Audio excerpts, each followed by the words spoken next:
Okay, good morning. No?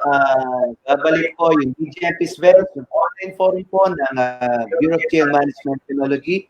Good morning sa lahat ng nag-survey sa atin ngayon. Mga hindi pa, yung mga kapitbahay nyo, makasama natin sa BGMP, lahat na mga kamag-anakan natin, kasama po tayo umaral.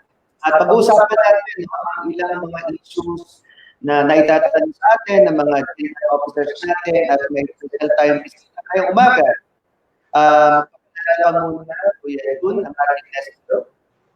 Okay, good morning po sa lahat, lalo na sa ating mga kasamahan na nasa field. Ako po si SGO for Everett June Temblor, ang inyong NESJO. Binabati ko ang mga kasamahan, lalo na ang aking mga RESJOs from Region 1 hanggang sa BARM. Yun, okay. Salamat, NESJO. Actually, nagano tayo, parang tayo, galing lang natin ang operasyon, mga doktor ng opera. Pero parang marinigan tayo, bago muna namin, parang face mask, no? At yan talaga ang normal ngayon, kaya kailangan talaga dapat face mask po tayo. Actually, NESJO, medyo maulan sa ano natin ngayon, sa paligid. Yun dito sa balita, signal na ng papunta po sa Mainland, Cagayan, Isabela, Nueva Vizcaya, Quirino, Ilocos Norte, Ilocos Sur, Union, Pangasinan, Apayao, Kalinga, Abra, Mountain Province, Benguet, Zambales, Bataan, Morara Province, at Oriental Mindoro. Signal na po naman sa southern portion ng Aurora, Pampanga, Nueva Ecija, Tarlac, Bulacan, dito sa Metro Manila.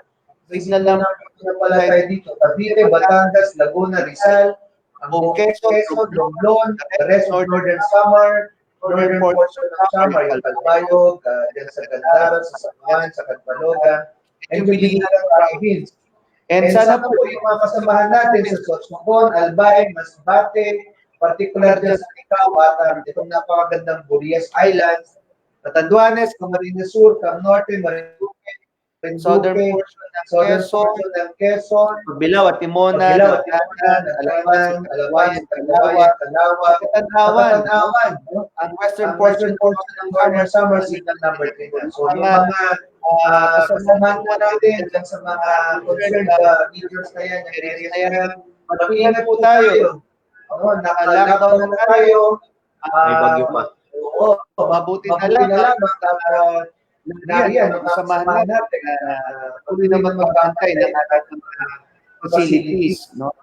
So, nag-landfall na po bagyong sa Eastern Samar. So, ulan, hangin, may mga report tayo na receive na yung mga bubong, no? Para na yung mga yepe. So, sana yung mga GMs natin, yung mga BGM professors natin, mga pamilya nila, yung mga kababayan po natin dyan sa mga areas na yan, mag-iingat po kayo. Ingat po sa lahat. Yes. So, pag-usapan natin, merong mga ilang concerns na mga kasamahan natin. And mas mainam na makakas natin ito. No? Unahin natin, SJO. Itong SJO's officer, National Executive Senior Jail Officer, ito yung parang highest office, no, among our jail. At ang aming NESJO ay si SGO for Everett June Temblor. You are the former RESJO, ano? R11. Yun, no? Region 11. So sa Davao, ito yung RESJO natin doon for naging NESJO. Kay June, pwede ba kaming balikan mo kami, mag-share ka sa amin ang mga current programs mo ngayon at yung mga plano mo para sa NESJO's office natin. Okay, maraming salamat po, sir. Noon pa man ako'y nasa Region 11 pa as the RESJO of Region 11. May mga data sa pagkukuha tungkol sa kalagayan ng ating mga GNORs at saka minabuti kong bigyan ng pansin ang lifestyle ng ating mga kasamahan. Isa sa aking mga advokasya ay ang lifestyle change para sa kapakanan ng ating mga kasamahan. Kasi napapansin namin bilang mga executive senior jail officers from regional hanggang sa BARM. Marami sa ating mga kasamahan na may mga nadidisgrasya, may mga namamatay na hindi pa sa tamang panahon, kumbaga untimely deaths. Gawa nga ng lifestyle ng ating mga kasamahan. Kaya nga, ang Office of the Next Judge at Restitution, aside from the moral and welfare na tinutukan ng aming mga opisina sa ating mga seniors, may ginawa ako may nag-research ako ng isang programa para mabago yung mga lifestyle ng ating mga kasamahan. May acronym na New Start. Wow. New Start. Ano yan? New Start. Bagong panimula. Okay.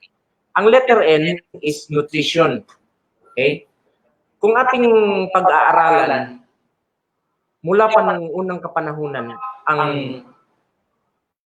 nutrition ng ating mga sinaunang mga katauhan. Let's start from our first parents during the creation sa Garden of Eden.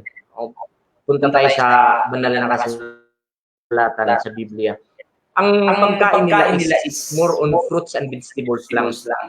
Kaya ang nutrition ay napakahalaga sa bawat isa sa atin.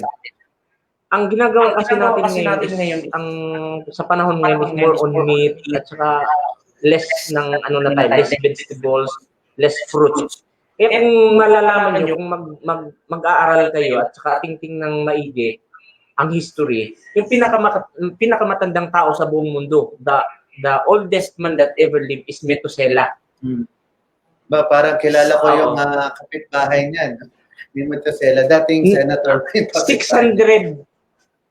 969 years old bago namatay. Biruin mo ang haba ng ng edad niya. 969 years old. At yung ating first father na si Adam is bago siya namatay, 930 years old. Ano ang sikreto nila? Because of fruits and vegetables na kanilang kinakain. Nag-umpisa lang yung pagkain ng meat after the flood na. After the flood. Bakit inintroduce yung pagkain ng meat?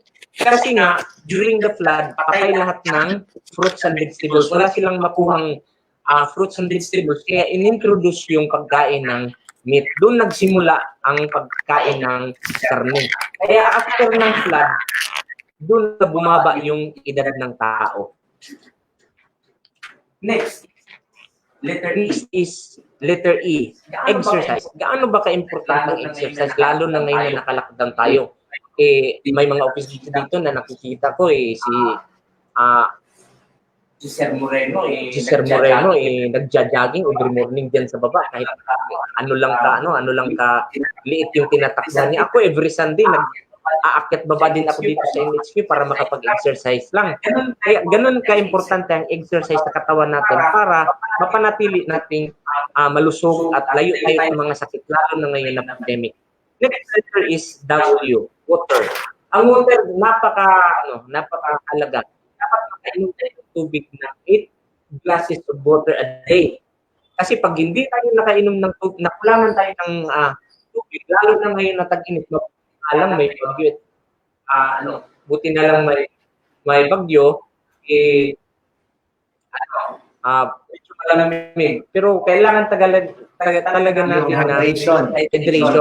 Okay? 8 glasses, at least 8 glasses of water. The next letter is sunlight. Kailangan na natin ng araw. Kasi yung init na araw, yun ang nagpapatay ng mga microorganisms, nagpapatay ng mga mikrobyo sa ating katawan.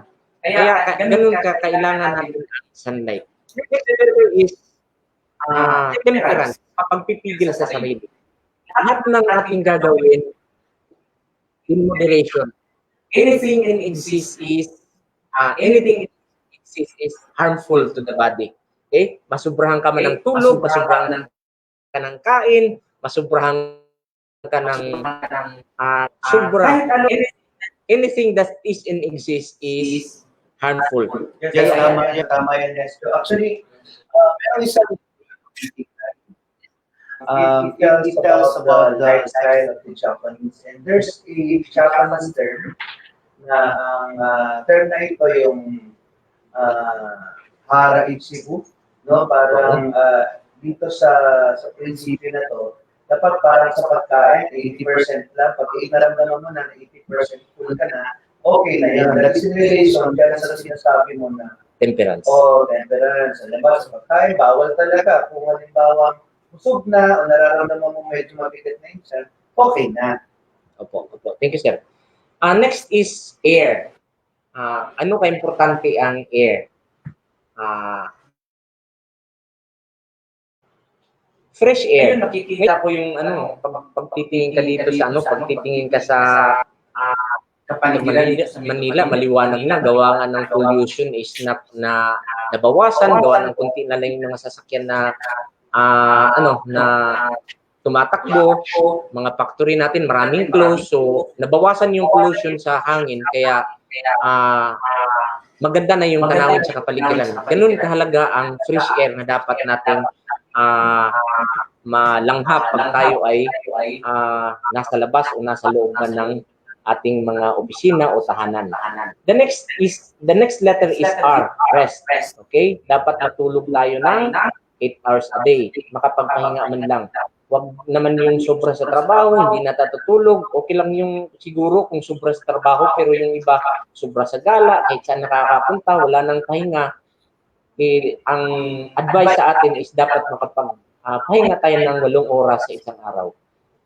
The last letter is trust. Trust in God. Okay?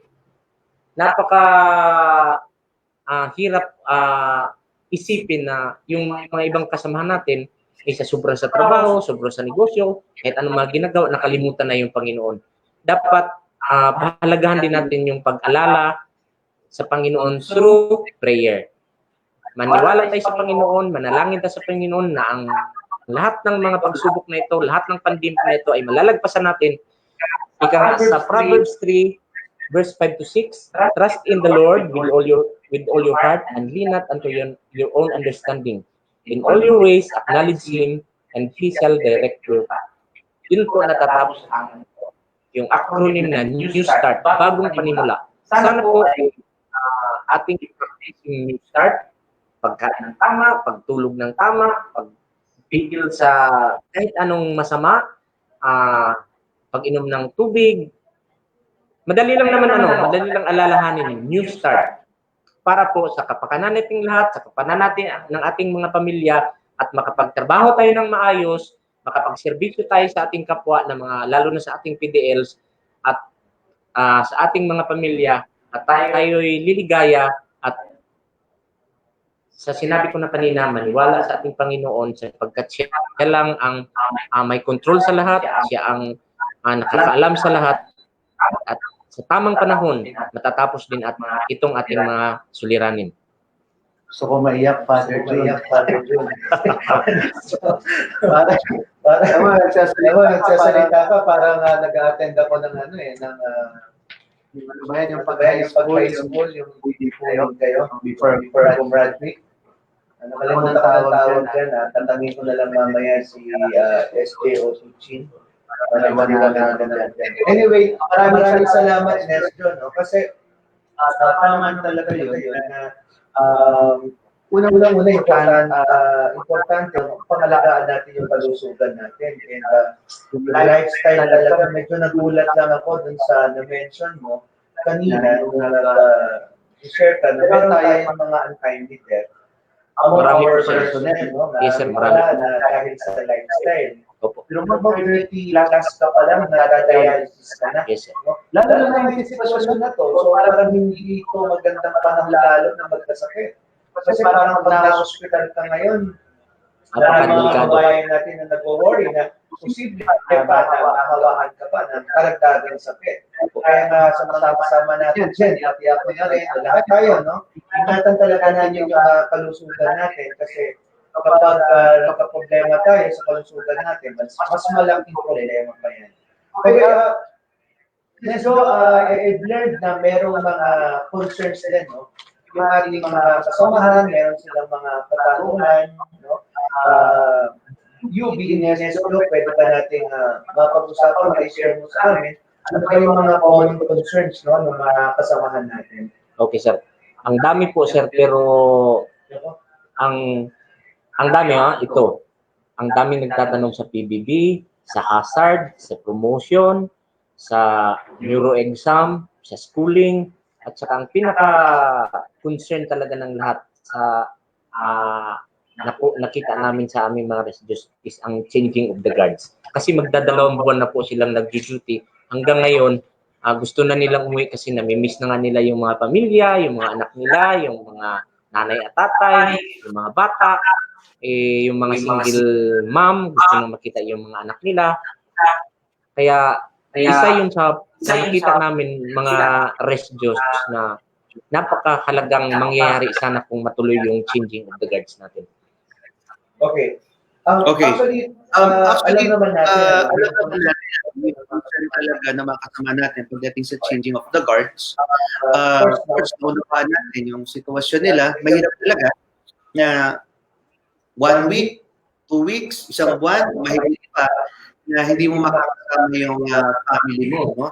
In fact, isang araw lang, 2 araw na hindi nakita yung asawa mo, medyo medyo makakit na yan sa'yo.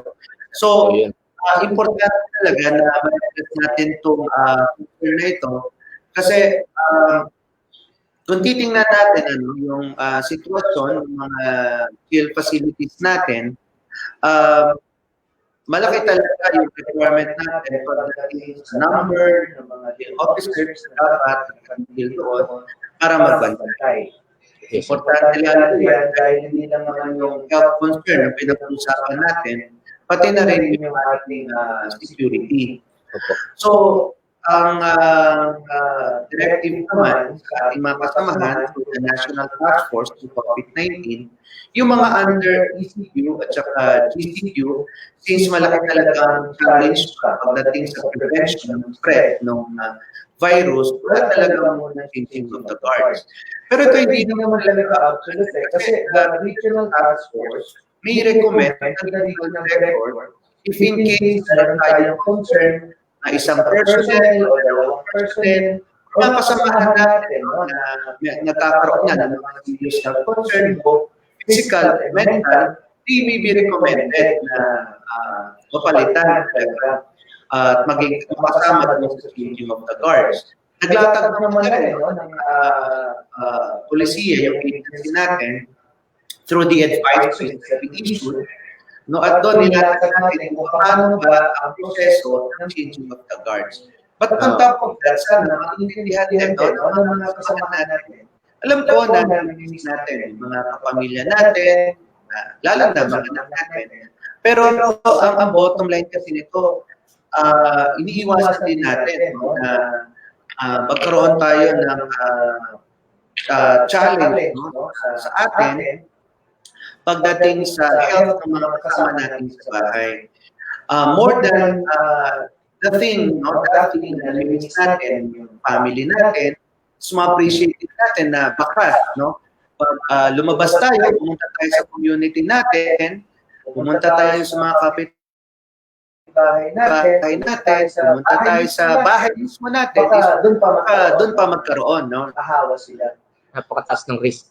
Correct, no? Kasi hindi naman yan, hindi lang din naman tungkol sa risk, na pwede makuha ng family natin, pati na rin yung communities natin. Matatandaan nyo, meron tayong mga reports, even di sa BGMP na kung saan yung isang tao punta sa community na to, nanggaling pala siya, may physical contact siya sa tao na nagkaroon ng positibong kaso. So, pagdating niya doon sa community, nagkaroon ng local transmission, naisisi na sa kanya. Isa rin ito sa mga bagay na iniiwasan natin.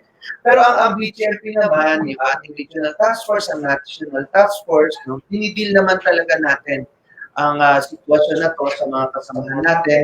Ang bottom line lang naman nito, of course, supportado naman natin yung changing of the guards, pero it is also with the recommendation ng ating mga Regional Task Force, the Regional Director, kung paano ito gagawin. Ang polisiya naman, kung paano i-execute ang changing of the guards na yan na So, ang importante lang is magawa natin natin ito ng maayos at hindi pa tayo magkakaroon pa ng mas malaking problema kung sakasakali. Okay, sir. Maraming salamat, sir. Sige, ano pang mga natin? Ito, isa sa pinakaabang-abang ng ating mga kasamahan, ang PBB. Okay.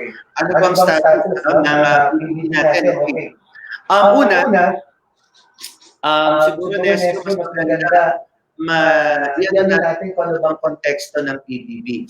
Okay, una, performance-based bonus siya. Performance-based bonus. Mandatory ba na lahat ng mga personnel magkaroon ng PBB? Okay, no? Una, itong PBB, hindi naman natin ito. Pero hindi natin ito regular na natatanggap. Kaya nga siya performance-based. Depende sa performance natin. Ngayon, meron nilalagay ng mga requirements bago makuha ng BGMP o ng mga personnel natin yung performance-based bonus na yan.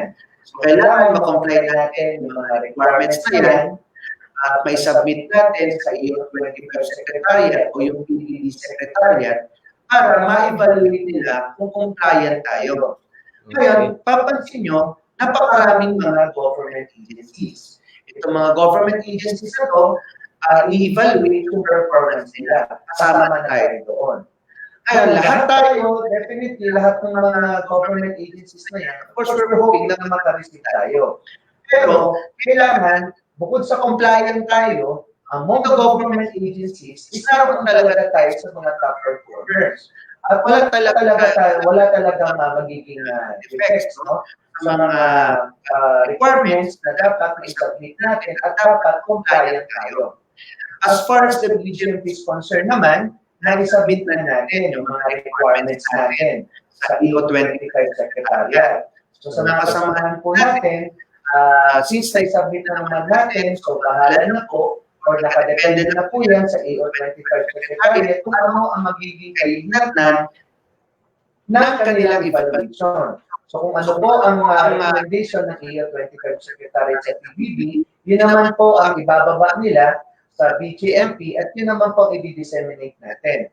So, ang unang tanong dyan, kung mabibigyan ba tayo ng PBB or hindi for the 2018, nakadepende po yan sa evaluation ng EO25 Secretariat.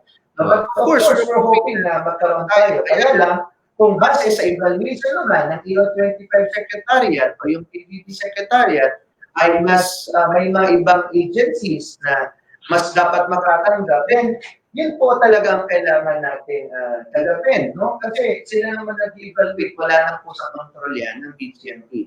Ang hope lang natin is ma-appreciate nila yung efforts natin, na-submit naman na natin yung mga requirements. So, yun na lang po ang kailangan natin nantayin. Okay, sir. Maraming salamat. Ayan, mga kasamahan kong Genors at saka mga Resjus, napaliwanag na po ng ating CRS office. Sige, Nestor, ano pang mga ibang concern na tatanong sa'yo ng mga Genors natin? Bukod sa sikreto mong bakit na natin ka makikinig. Yung hazard, sir. Hazard? Nako. Yan. Hazardous ng question. Okay, ganito, no? Yung mga kasamahan natin na nagtatanong tungkol sa hazard pay, itong hazard pay naman na ito, actually napakaganda ng timing na to kasi we are on a public health emergency and ma-appreciate talaga natin na yung national government ay tinitingnan yung welfare talaga ng bawat government employee. So, i-share ko sa inyo ito, no, itong Administrative Order number 26, no? Okay. Dated March 23. Ito po downloadable naman, no, from the internet. Ano po bang sinasabi dito sa grant of hazard pay? Hindi na po ako ang sasagot niyan.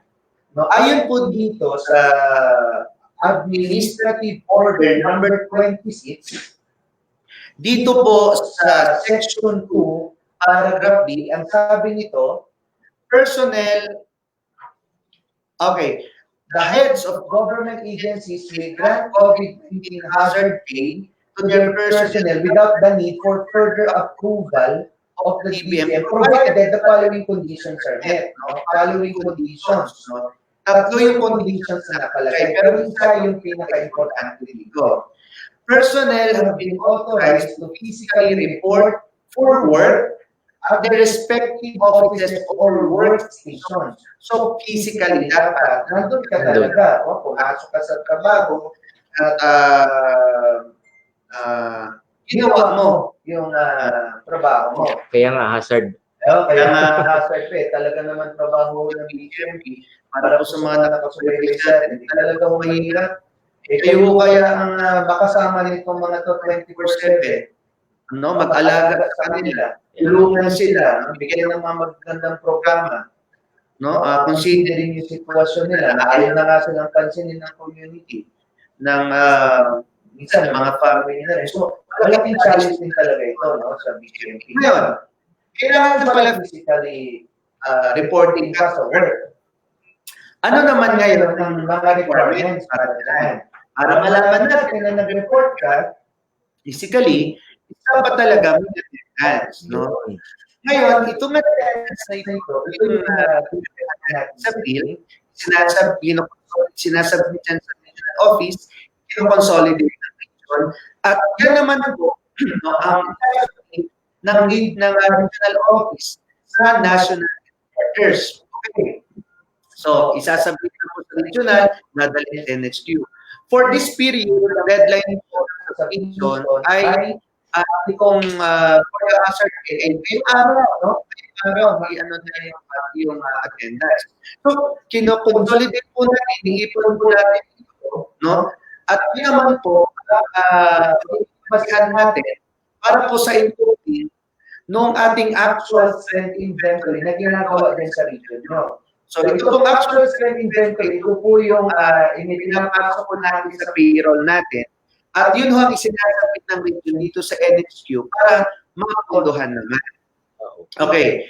So, iba naman ho topic yung pondo, no? Dito pa lang po tayo sa compliance. So, kapag nasabit na natin itong mga attendance na ito, ma-encode na natin kung sa payroll, yun naman ho ang i-referring ng finance para naman ho sa referring ng amount.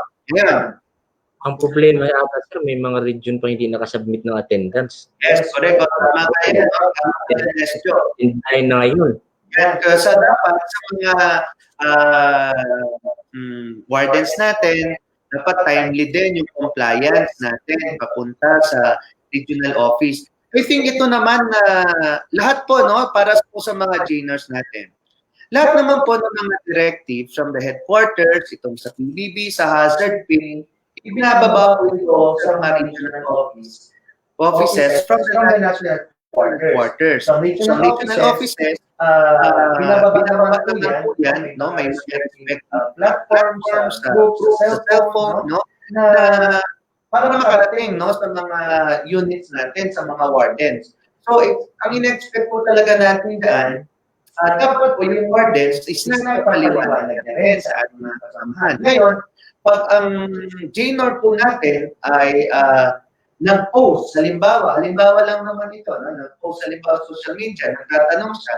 So, ibig sabihin, ang warden hindi ho ay paliwanag. Or ang warden wala pa rin ng idea. Kung wala naman ng idea ang warden at hindi na ipaliwanag, logically, i-check din natin sa regional office, no? Baka yung region hindi na ibababa ang time. So, pero itong pamamaraan na ginagawa natin ngayon is para diretso na rin may paliwanag sa inyo kung ano bang latest dito sa hazard pay. So ngayon po, napag-usap na discuss po yung mga requirements yan, no? Pati sa encoding para sa payroll. Pag-usapan naman po natin, halimbawa na kumpleto na, na-submit yung attendance, kumpleto na, ang susunod na po niyan, papasok na sa payroll, tapos funding na. Ngayon, ito sa funding.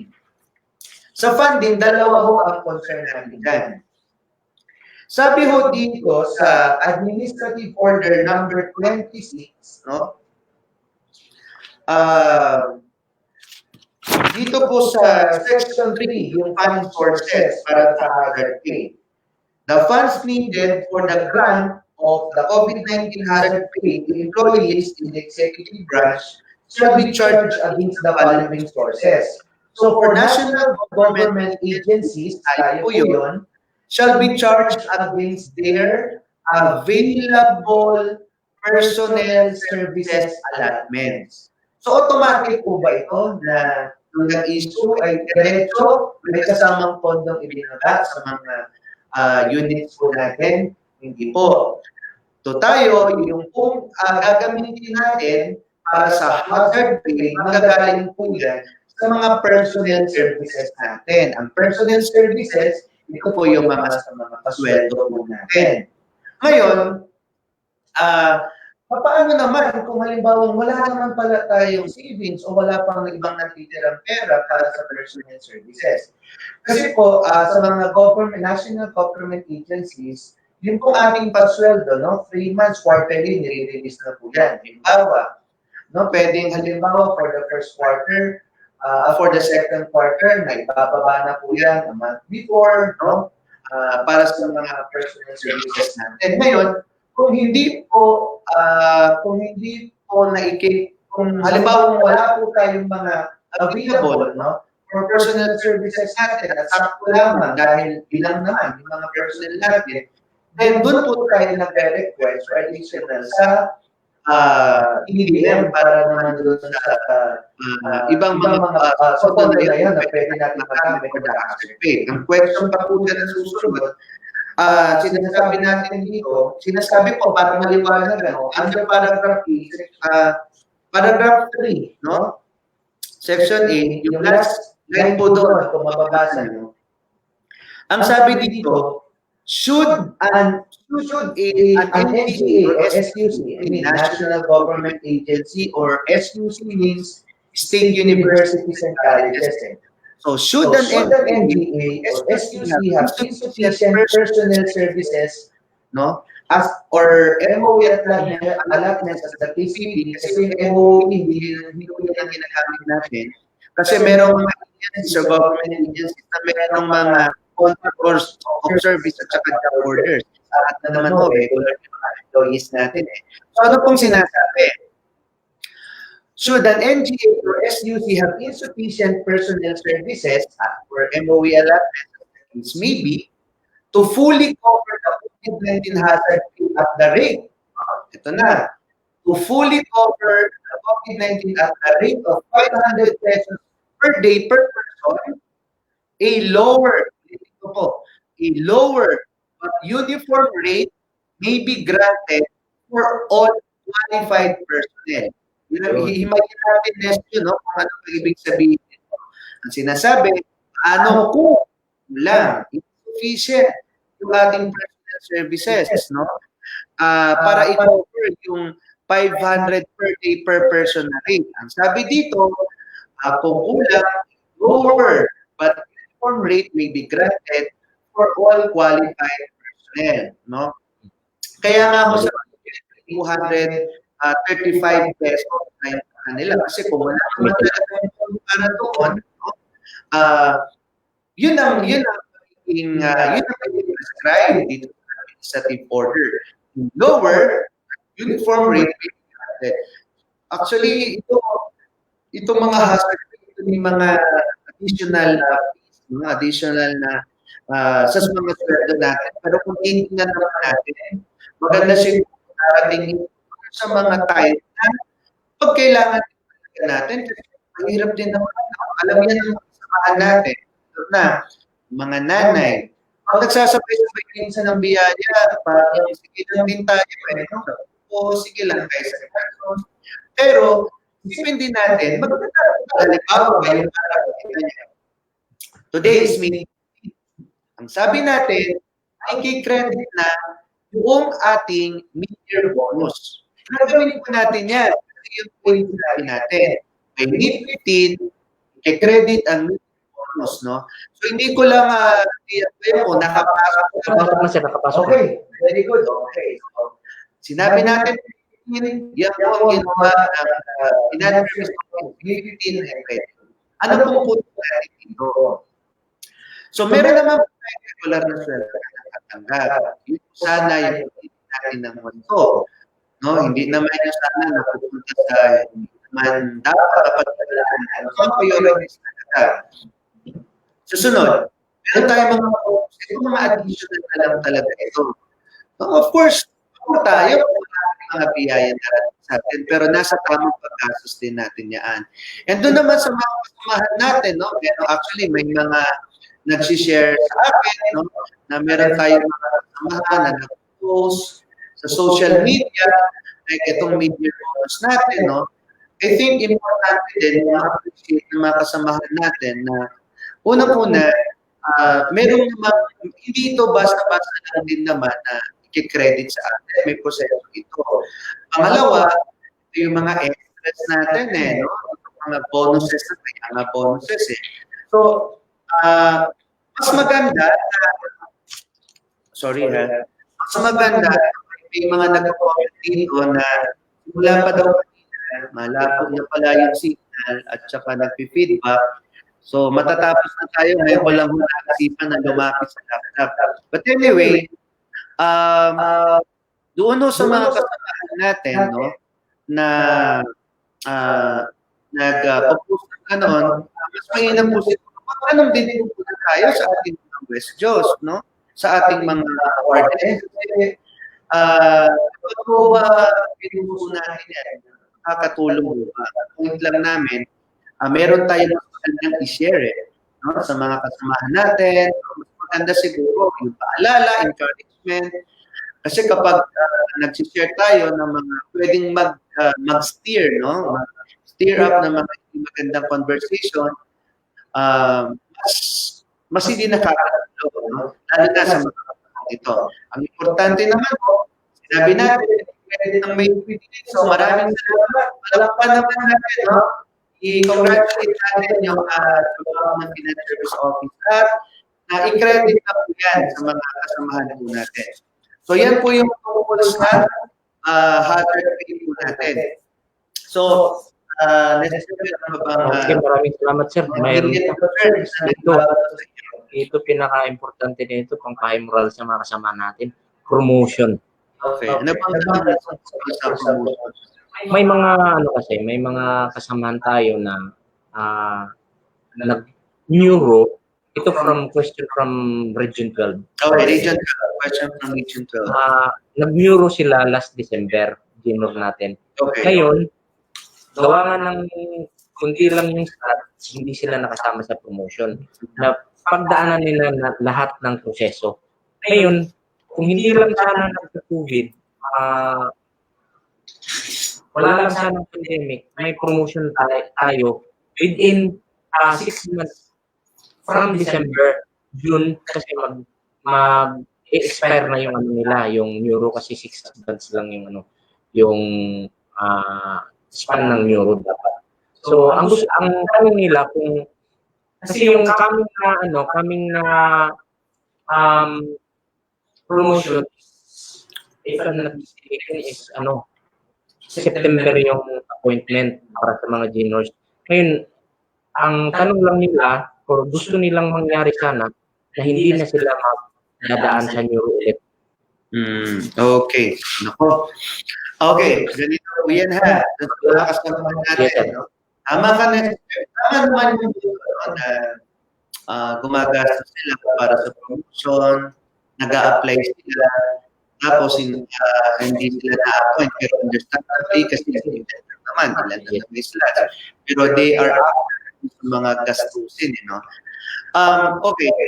6 months pa rin. Para sa promotion ito, doon sa promotion natin para sa mga candidates para makabawas somehow mag-a-adapt ng Directorate for Health Service ng structured interview through teleconferencing for the neuropsychiatric evaluation of candidates. May proseso na po tayo dyan. Isa ito ang mga introduce natin na bago. So kung aplikante ka, kandidato ka, so meron na pong structured interview ang nagagawa ng service teleconference. So sana makatulong ito na ibaba na po mo tungkol dyan. Ang gagawin na lamang, so dapat gamit ng official accounts, no? Ng kasi dapat government pa rin ang gagamitin natin for the interview. So, meron nga ako sa atin dyan, medyo, kung official account, halimbawa sa jail, paano kung ang computer ay nasa labas, no? Ay nasa loob ng opisina. At paano naman kung ang kandidato ay nandun siya sa team labas o yung mga naka-assign sa mga perimeter areas natin, no? Surrounding the facility. So, ang pinag-usapan naman po natin ito, official account. So, kung wala computer sa lahat, pwede namang tablet, pwede namang cellphone. Ang importante, dun sa mismong account na gagamitin, ay account yun ng opisina. Para at least masipon natin na yung sa opisina, masipon natin naka-plastada po yung proseso naman, nasusunod natin ng tama. Pangalawa, siguro kung concern naman yung movement ng tao, Directorate of Service will manage the schedule naman ng neuro interview natin. Ngayon, kung may mga concern sa'yo, ito yung maganda. Pwede man yung i-inform, no? Yung process natin, yung regional section natin particular, para rin kailangan magkaroon ng konting adjustment, no? Lalo na sa schedule, mahina yung signal, etc. Pag-usapan na lang natin sa mga regional offices natin. We're hoping we are available announcements regarding sa mga medical examinations, test, intervention sa promotion natin. By the way, may mga nakarating sa listahan, shortlist. Ito po, lang po, no? Samahan po natin. Yun home list, no? For the shortlist, yung home shortlist ng candidates, no? Ito ho ay shortlist lamang, no? Kandidato. Ibig sabihin, ito po yung na-selected, na-qualify para mag-process for promotion. Ibig ba sabihin yan, kapag shortlist ka na, mapopromote ka na, ang sabihin, ang listahan po na nilabas maliwanag is candidate for the shortlist of candidates for promotion. So hindi ho natin ito pwedeng gamitin na basis for appointment or promotion. Baka yung iba kasi magpasaway na, no? So ang recording ho natin dito is yung order na ma-promote na. Kaya nga mag-ingat kayo. Huwag sana kayo magkasakit, wala sanang magkaroon ng problema, walang gagawa ng kalokohan, no? Yun naman ho parati, hindi ko sinasabi na hanggang ma-appoint kayo, makabait. Lagi ho tayo makabait. Ang point lang ho natin, sinasabi ko, yun ho is short list for candidates. For candidates pa lang po. Ayan, ikaw na may experience ka na dyan, no? Kasi para talaga nagsimula ka pa, no? Can you share some of my experience ko dyan? Para rin, benefit natin, mismo natin, yung ating medyo, kung paano nagtakbo ng karera niya sa profession. Simula nang siya ay ko lang. Nako, medyo ha, dito walang iyakan. Okay. Salamat, sir. Sa tuloy lang, ako pumasok sa BGMP last 1997. Ang training center namin is nasa Bikutan pa. Napakahirap ng kung sino man yung mga BGMP na nakapasok sa 90s na simula sa Bikutan. Alam niyo kung gaano kahirap ang training center natin sa Bikutan. I started as J1 year 1997. Sa totoo lang, kung alam niyo, 4,000 pesos lang. Magkano na ang J1 ngayon? Napakalaki na. Parang 37 na yata. 37 na. Sa amin ha, 4,000 lang. At saka, bukas, 16 is our 23rd year. Okay? 23 years na service na ako. Bukas. Sa nakaklase ko lang. Happy anniversary Wow, marami akong mga klase na nasa KN. At saka marami akong batch na mga officer. May ibang batch yung isang school na national o sa mga kasama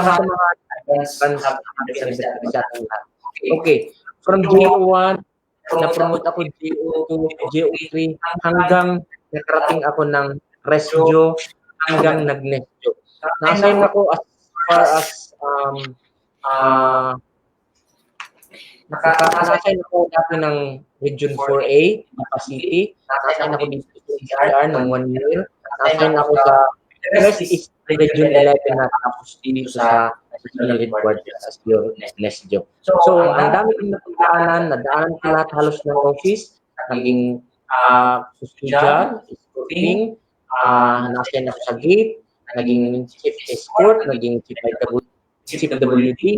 Lahat ng experience, naka-experience ako ng takas, naka-experience ako ng habulan, recovery sa mga takas.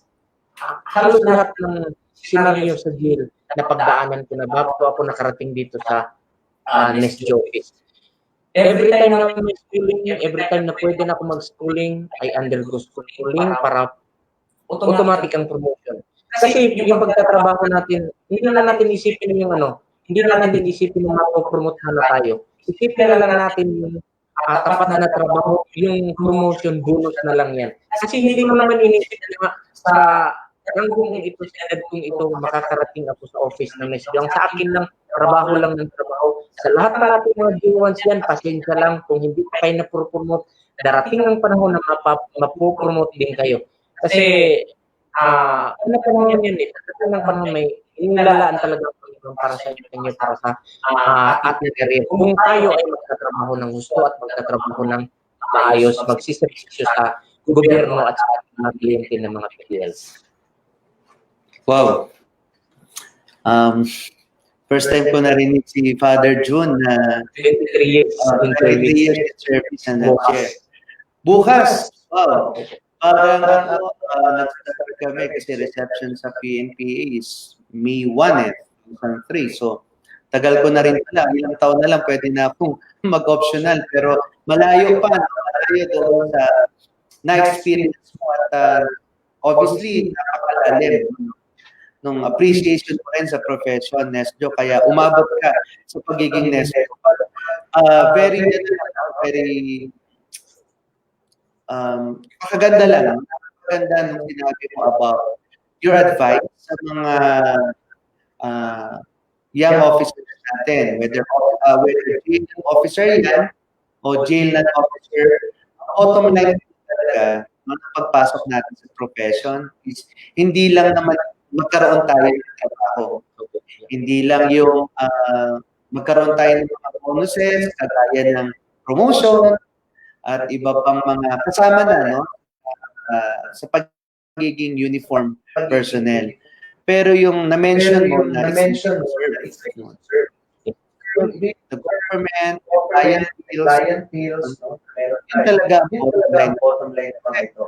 Isipin na naman talaga ang pasok natin sa video, it's about having profession, having job to sustain our needs, no? Lalo na ng mga families natin, talaga motivation kasi the profession is more than art. It's about people na nababago buhay, fulfillment is there. Kaya sabi ko, finding the jail is one of the best decisions I've made, no? Kaya kahit sa mga kasamahan natin na mga non-officers, no? Talagang siya professional. Talaga natin yung trabaho. Kasi kung isipin na lang natin paano natin paano tayo discourage, no? May talaga natin mindset po natin na yan. So, next week, meron ko pa mga ibang concerns para mag-update naman tayo. Sir, ito last na lang, sir. Okay. Yung mga nag-undergo ng junior at senior dun sa Davao na hindi nila natatapos, ang daming nagtatanong sa akin kung ano na ang status nila. Kailan ba sila tutuloy or ano ang may advice natin sa kanila kasi yung concern ng mga taga Mindanao kung itutuloy sa GNTI daw ito namang mga taga NCR dito mga taga Luzon ibabalik pa din sa Davao napakalayo din anong may advice natin sa kanila. Okay.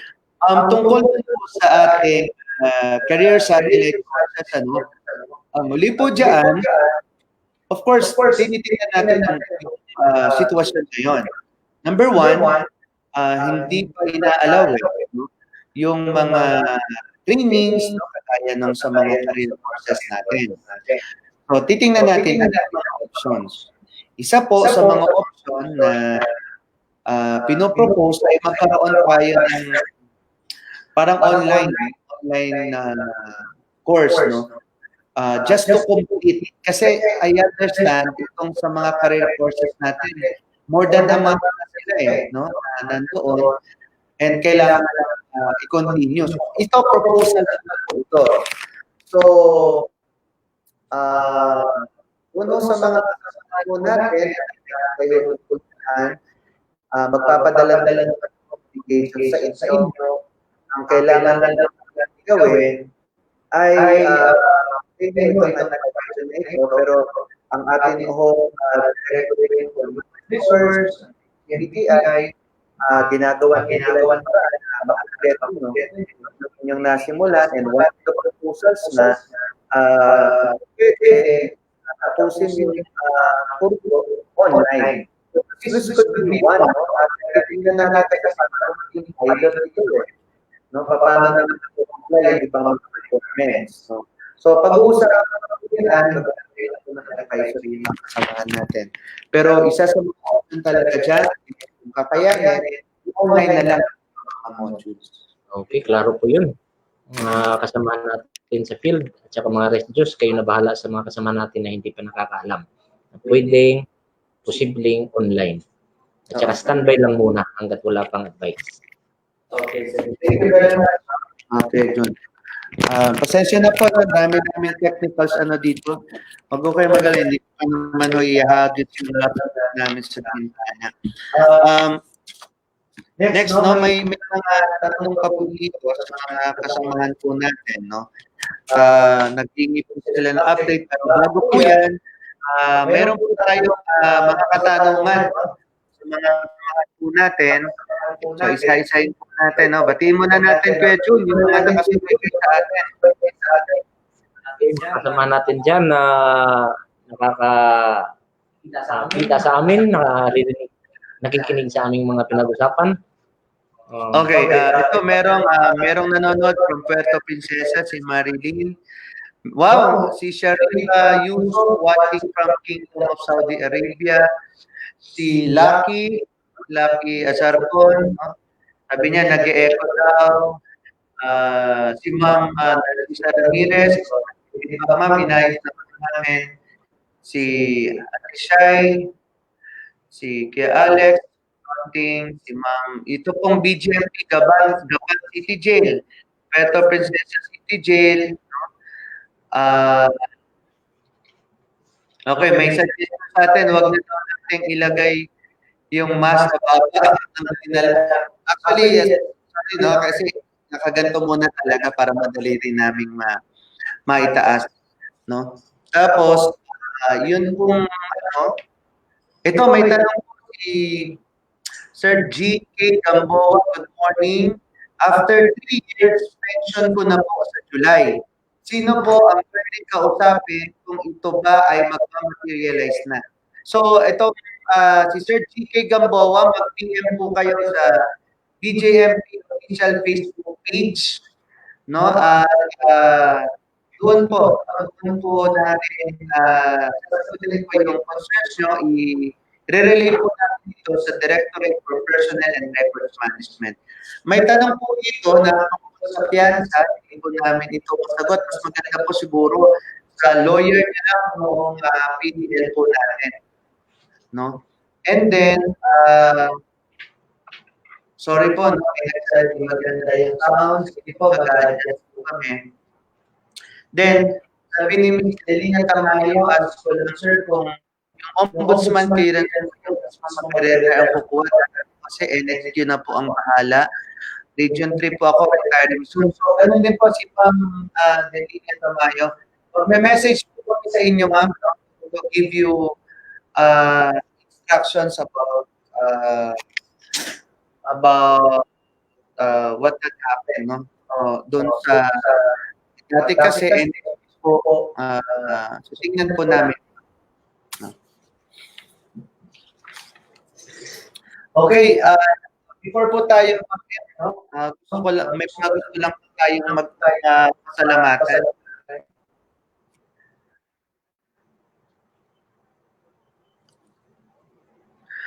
Okay, ito po. Okay.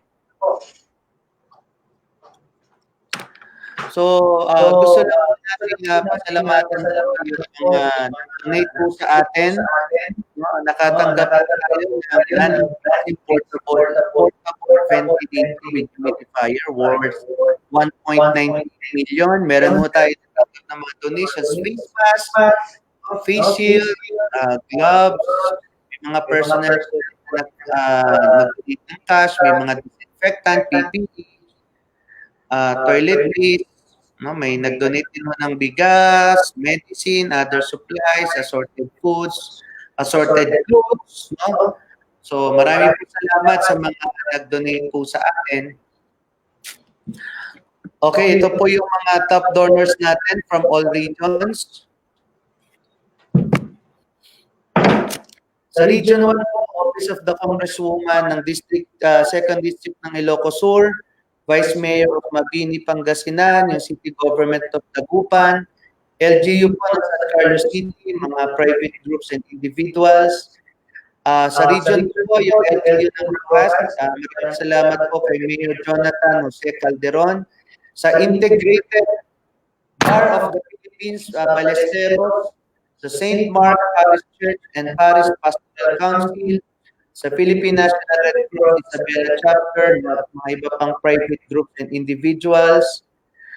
And then sa Region 3, ang Rotary Club of Baliwag, LGU Paniki, kay Mayor Maria Rosario Montejo, sa residents ng Barangay Barreto, private groups and individuals on tumutulong po sa atin.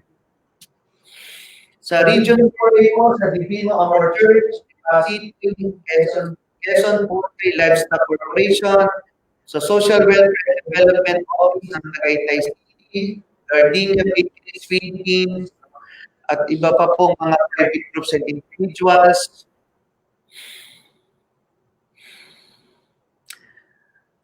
Sa Mimaropa po, Region Mimaropa, ang Municipal Assessor's Office, no? Check ko lang po kung ano municipio ito, pasensya na po. Kay Mr. and Mrs. Joey Labay, sa Worship Community Church, sa LGU Napuhan. And then, sa Region 5, sa Emerald Hardware, Arm Blending Investor, sa LGU Ligao City, Dreamland Farm. Sa Region 6 po, ako, maraming salamat sa mga retirado natin. Kay SGO3, Del Gilbert and Cecilia Sabio, sa LGU of San Carlos, sa Bata Bible Baptist Church, sa LGU of Apuy, no? Sa Region 7 naman po, ang ICRC, ang Caritas, ang Mayor's Office, Skeptron Alumni of Cebu and Cebu Grand Council, at iba pa po groups and individuals. Sa Region 8 po, Municipality of Baron Calite, ang BNP Bay City, ang Municipal Social and Welfare Development Office ng Iwan, ang APO, Alpha Pinoy Alumni Association, Fraternity Fraternity Chapter.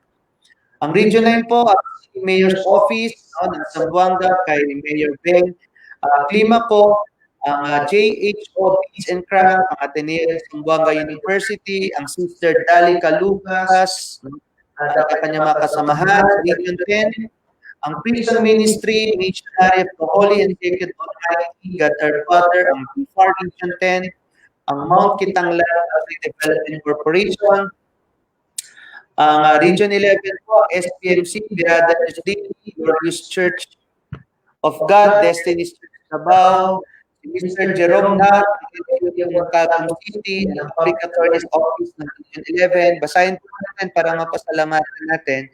Ang Region 12, ang Region Babacan, Provincial Government of Cotabato, ang Southern Baptist Church, Philippines Catholic Corporation, ang NCRO po, ang Preso Foundation, ang Healers Academic, ang Humanitarian Legal Foundation, Church of God, Dating Daan, ang CARPO, GSO, local farmers, lalo na po dyan sa Benguet, sa Monte Province. Pasalamat po kami sa mga local farmers po natin, no? Yun hong kanilang mga gulay, pinagiging po ng libre sa mga skills natin. Nakakatuwa po. Dito natin appreciate talaga yung mga kabayan po natin sa North. No? Yung iba nga sa kanila, nagbibig na ng ayuda from the national government, yung staff. Kasi sabi nila, mas malaki ang itutulong nito kung ibibigay po natin doon sa mga kababayan natin, no? Mas nangangailangan. Kay Dr. Hilda sa Almos Binjiri, ang karaga po, ang PNRC Cantar, LTO Propo, ang Prison Involuntary Group, ang TESDAP, Provincial Office ng Canada. Sa farm naman po, ang National Committee on the Red Cross, ang Notre Dame Boys Alumni, no? Ang National Headquarters po, nandiyan ang International Committee of the Red Cross, ang Lakbay Justicia Foundation, nabigay po sila, kasama po ang office ni Congressman Fidel Morales. Nabigay po sila ng mga computers para po sa ating mga electronic ballot at sa legal consultation. So, maraming salamat po kay Congressman Fidel Morales. Ang BGMP Multi-Purpose Cooperative, maraming salamat po sa mga members po. Ang TUST, nabigay po sa ating mga vigils, ang patrol, parties, ang Philippine Judges Association, ang Masonic Lodge number 83, so yung mga kuyang po natin sa Grand Sec Raymond S. Fajardo, Masonic Lodge number 383, ang BGMP slide, nandito po sa atin, maraming salamat po sa BGMP slide, ang Hytera, no, nag-donate po sila sa atin, ang BGMP Maroka, ang Filipino Indian Commerce and Welfare Society, ang Manila Science High School, March 1995, ang Tribulation Field Road, ang DOH, ang BGMP NCR, through the Towns Foundation. I think itong Towns yung outstanding women and nation service, ang AFPMBay, ang AFPMBay, at yung ating Metro Manila District Jail, nag-donate din sila ng face mask natin. And ito po, importante po ito, no, sa mga kasamahan po natin. Ang BGMP po, nagbigay, lahat po tayo ng 1.5% from our base pay in support sa ating bayanihan efforts para po sa national government. Ito po natin yan. At na-turn over po yan ang ating Deputy Chief for Administration, si Chief Superintendent Joel S. Rivera, po yung nag-represent sa ating GMP, na-receive po yan ni Undersecretary Hala ng NDRRMC, Office of the Civil Defense. So, nagpapasalamat po sila for information po, no? Sabi po ni Yusek Hala, at tayo daw po ang pinakamataas na donate, no, sa NDRRMC para po sa COVID-19. Kasi more than 7 million yung na-donate natin. Galing po yan sa atin, so 1.5% natin. At sumunod na po sa atin is mga around 4 million. Ngayon po, ano naman po itong status ng COVID-19 donation natin? Okay, paliwanag ko lang po, no? Itong ating mga kasamahan, meron po tayong number, ito, voluntary ito, no? Kaya donation guide. Para po ito sa mga kasamahan naman po natin na ma-apektuhan or makakontak ng COVID-19 virus. So, ang ginawa po natin, para po itong para lahat no? So dito sa National Headquarters, yung pong mga officers po natin, opisina, at yung mga personnel natin, as of May 14, nakapag-donate na po ng 454,805.83 pesos. Palakpakan po natin mga taga-National Headquarters. At ang Region 1 naman po, nakapag-donate na sila ng 111,084 pesos. Ang CAR, nakapag-donate po ng 27,000 pesos. Ang Region 5, nakapag-donate po sila ng 35,000 pesos. Ang NCR po, nakapag-donate ng 41,000 pesos. Ang PNP AAA chapter po, no, yung mga taga BGMP chapter po, nag-donate po ng 100,000 para po sa mga personnel natin. Yun naman hong yung pong PNP AAA sa Region 11, no, yung mga BGMP Lakan, nag-donate po sila ng 50,000 para po sa mga kasamahan natin, no? So, ito pong mga donations na ito, ongoing pa rin po ito. Saan ho natin ito dadalhin?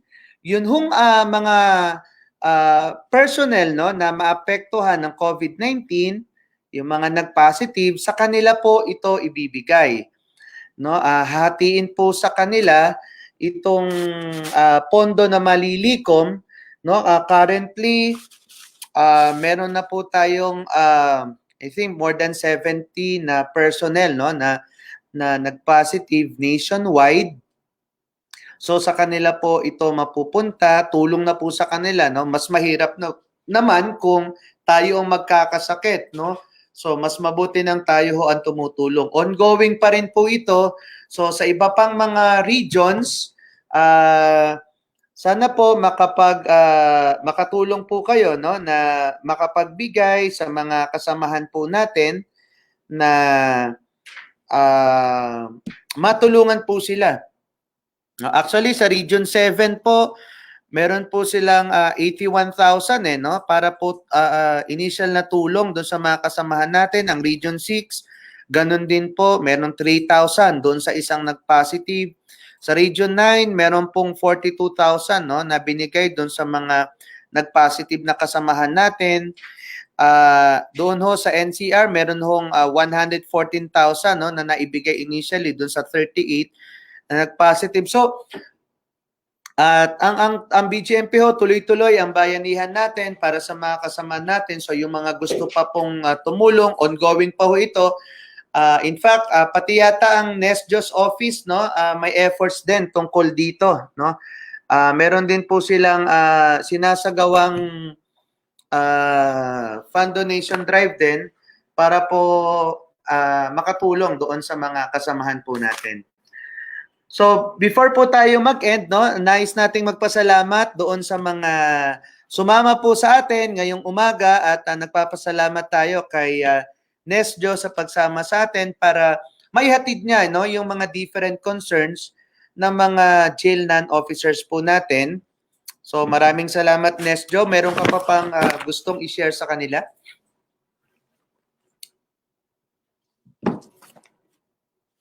Okay. Nawala po yung linya ng Nesjo natin. So, sa kasalukuyan po, no, umabot na sa 818,889.83 yung donation po, no, ng ating po mga kasamahan. So, sana po tuloy-tuloy po na tulungan natin, no, para po matulungan, mabigyan natin additional assistance, yun pong ating mga kasamahan. So, Nesjo? Again, pinapaalala namin sa aming mga kasamahan sa field through our ResJos na continuous pa rin po yung ating voluntary contribution para po sa ating mga kasamahan na nag-positive po sa COVID-19. Bago tayo mag-end, akong pinapaabot ko sa aking mga kaklase na happy anniversary sa ating lahat. Yung mga klase ko sa class 30, 31, 32.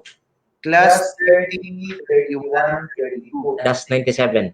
Okay, 97. Wow. So congratulations. Ilan taon na kayo, Nesjo? 23 years in service po. Wow, 23 years in service. So again, no, kay Ma'am Delina Tamayo at saka kay Sir GK Gamboa, i-message po namin kayo tungkol po dun sa inyong mga concerns para mag-guide po natin. At pasalamatan natin yung ating mga retirees sa kanilang service. Sana po manatili kayong nasa mabuting kalagayan, malusog, no? At malayo sa anumang karamdaman.